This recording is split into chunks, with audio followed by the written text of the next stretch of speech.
son projet l'emporteront toujours. Je voudrais terminer avec une question, en Ésaïe 40. 26, nous lisons, « Levez les yeux en haut, et regardez. Qui a créé ces choses? C'est lui qui fait sortir en ordre leur armée, et qui les appelle toutes par leur nom, telle est la grandeur de son pouvoir et de sa force puissante, que pas une ne manque à lui obéir. » Et voici le verset 27, « Pourquoi donc, dirais-tu, Jacob, et pourquoi parlerais-tu ainsi, Israël? Mon état est caché à l'Éternel, et mon Dieu ne soutient plus mon droit. » À ce moment de l'histoire, Israël pensait que Dieu l'avait complètement oublié, et il peut nous arriver à nous aussi de croire que parfois Dieu nous oublie. Vous êtes prêts à reconnaître que Dieu a créé l'univers, vous croyez qu'il vous a créé, mais peut-être que des questions se bousculent dans votre tête, voyez ce que je traverse. Aujourd'hui, est-ce que ma vie est importante pour lui et peut-il faire quelque chose pour moi? C'est peut-être ce que vous aimeriez savoir aujourd'hui.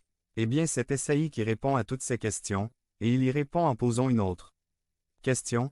Il dit au verset 28, « Ne le sais-tu pas, ne l'as-tu pas entendu, que l'Éternel est le Dieu, d'éternité, qui a créé les extrémités de la terre. » Lisez avec moi la suite de ce passage, il ne se lasse point, il ne se fatigue point, et on ne peut sonder son intelligence. Ce Dieu est l'unique, le Créateur de toutes choses, c'est un grand Dieu. Il nous dit encore ma sagesse est bien trop grande pour toi, et pourtant écoutez ce qu'il aime faire. V29 Il donne de la force à celui qui est fatigué, les jeunes gens se fatiguent, s'épuisent et chancellent, mais ceux qui s'attendent à l'Éternel reprennent de nouvelles forces.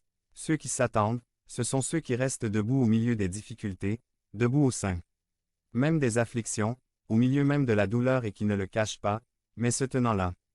Debout ils disent, je ne vois pas ce que Dieu fait, je ne sais pas ce qu'il a prévu pour moi, mais je vais vous dire quelque chose, je ne vais pas perdre espoir en Dieu, je vais rester là.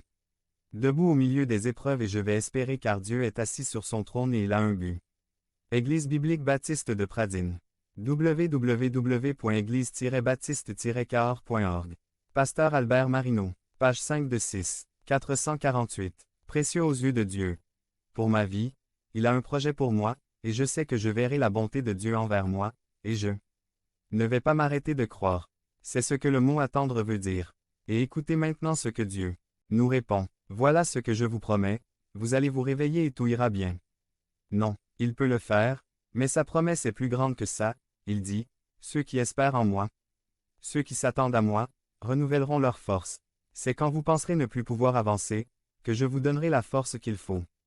Pour continuer à avancer, ce qu'il faut pour aller de l'avant, et encore, et encore, et encore continuer à espérer en moi, et je renouvellerai vos forces,